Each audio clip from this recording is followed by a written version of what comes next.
वन्दे पुरुषोत्तमम्। ईश्वर दर्शन जो शब्द हैं, अगर इसका प्रश्न का रूप दिया जाए और पूछा जाए क्या आपने ईश्वर का दर्शन किया, और ये प्रश्न हमारे इतिहास को जब हम पलटते हैं तो दिखाई पड़ता है ऐसा ही जिज्ञासा, ऐसा ही तृष्णा स्वामी विवेकानंद के मन में उत्पन्न हुआ था, और वही तृष्णा ने उन्हीं को नरेंद्रनाथ से स्वामी विवेकानंद की जो यात्रा है वो करवा दिया था। तो ये भागवत तृष्णा, ये वेदांतिक तृष्णा, ये जानने की जो इच्छा है, ये इच्छा ही इंसान को महान बना देती है। और केवल इच्छा नहीं, उस इच्छा के साथ उनके पीछे जो उनका अनुराग रहता है, और अनुराग के द्वारा शरीर से जो कर्म, जो कष्ट, जो प्रयास करते हैं, और वही प्रयास ही उनके सफलता की ओर ले जाते हैं। ईश्वर हम लोग देखते हैं, हम लोग सुनते हैं धर्म ग्रंथ कथाओं में, और ईश्वर हैं, ईश्वर हैं। ईश्वर को देखा जाता है, ईश्वर को नहीं देखा जाता है। ईश्वर निराकार है, ईश्वर साकार हैं, ईश्वर सर्वत्र हैं। ऐसे अनेक घटनाएं हम लोग सुनते हैं। लेकिन हमारे जीवन की सफलता तब है जब हम ईश्वर के दर्शन कर पाते हैं। हम ऐसे विषयों में जब हम घूमते हैं, जब देखते हैं कि हमें ईश्वर प्राप्त करने के लिए हम क्या करते हैं, हमें देवी देवताओं को पूजन करते हैं। कभी मठ, मंदिर, मस्जिद, गुरुद्वारा, ये सारे सब कुछ ये निर्माण है। और ये प्रोसेस किस लिए है? ईश्वर को समझने के लिए, ईश्वर को जानने के लिए। अर्थात हम किसी देवी देवताओं की आराधना करते हैं, उनका पूजा करते हैं। इसका मूल में उद्देश्य में ही है कि उनके जो दैवीय गुण है, उस दैवीय गुण को हमारे अंदर लाने के लिए। क्योंकि उस दैवीय गुण से जब हमारे अंदर आती हैं, और वो दैवीय गुण आकर्षणीय होते हैं और लुभानीय होते हैं, और वो दैवीय गुण ही परोपकारी गुण होते हैं, और परोपकारी गुण से हम दूसरे के हृदय में जा करके स्थान बना पाते हैं। हम एक एक करके विस्तार में जाते हैं, और जब विस्तार में जाते हैं तो हमें उस परमानंद की अनुभूति होती है। तो इस ईश्वर प्राप्ति के लिए ईश्वर किस तरह से हमें प्राप्त होता है, ईश्वर को देखने के लिए देवी देवताओं की पूजा होते हैं। कोई दैत्य की पूजा करते हैं, तो दैत्य की पूजा करके भौतिक जगत के साम्राज्य को वो हड़पना चाहता है, पाना चाहता है। तो देवी जो दैत्य की पूजा करते हैं, राक्षस की पूजा करते हैं, उनकी पूजा करने से हम केवल भौतिक जगत को प्राप्त कर सकते हैं। लेकिन जब हम देवी देवताओं की पूजा करते हैं तो ये भौतिक जगत की जो जकड़न है, ये जकड़न से हम मुक्ति प्राप्त करते हैं।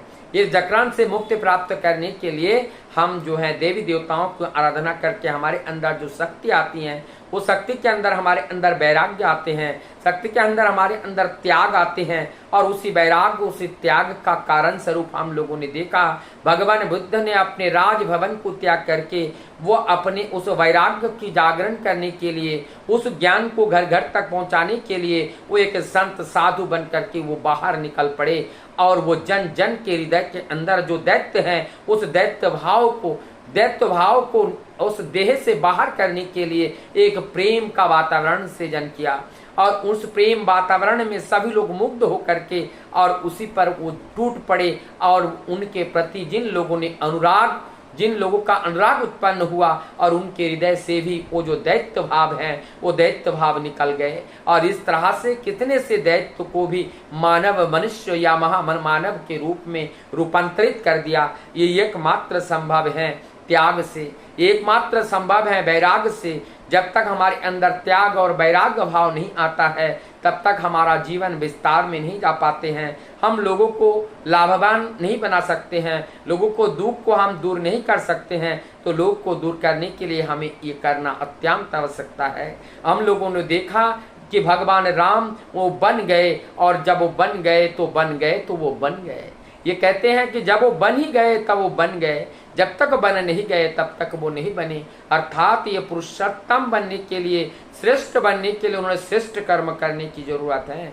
और वो श्रेष्ठ कर्म वही कर सकते हैं जिनके अंदर वैराग्य है, जिनके अंदर त्याग है। त्याग और वैराग्य के बिना वो भक्ति का उदय नहीं होते हैं, और बिना भक्ति के भगवान को रिझा नहीं सकते हैं। और भगवान को जब रिझा नहीं पाएंगे तो कण कण में भगवान है लेकिन दिखेगा नहीं। वो तब दिखते हैं जब भगवान को रिझा पाते हैं।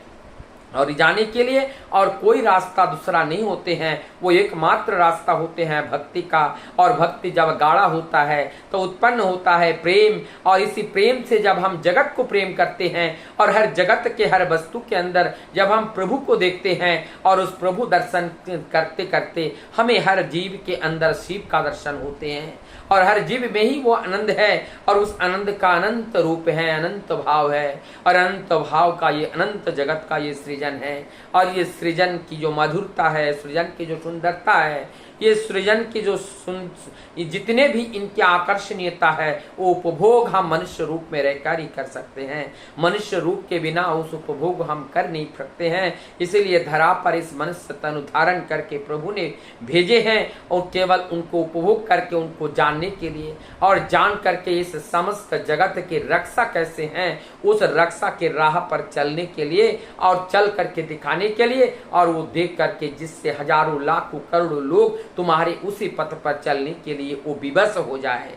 यही कर्म करने के लिए परम पिता ने हम लोगों को मनुष्य तनु दिए हैं, और धरा पर दया पर आकर के उन्होंने स्वयं ही धरा दिए हैं। मतलब वो स्वयं ही गुरु बन करके, और उन्हीं की दया से हम उनको गुरु रूप में प्राप्त किए हैं। यह हमारा मानव जीवन का परम सौभाग्य है। और इस सौभाग्य तब और परम सौभाग्य, और इससे भी और परम में तब बदलेगी जब उनको पा करके उनको निर्देश को इस देह से परिपालन करते हुए जीवन को चल पाएंगे। तो हमारी भावनाएं, हमारी चेतनाएं, हमारी जो आनंद है, हमारी जो प्राप्ति है, सब कुछ ही प्रभु होगी। और उस आनंद में ही हमें परम आनंद का लाभ होगा। और यही हमारी ईश्वर प्राप्ति है। ईश्वर प्राप्ति का मतलब है ईश्वर आपती, मतलब अपनाना। अपनाना मतलब उनके जो गुण हैं, उनका जो दिशा निर्देश है, वो जीवन में परिपालन करने का नाम ही है ईश्वर प्राप्ति। ऐसे ईश्वर प्राप्ति जब सभी का हो जाता है, तभी ये मर्त लोक में भी स्वर्ग लोक में परिणत हो जाता है।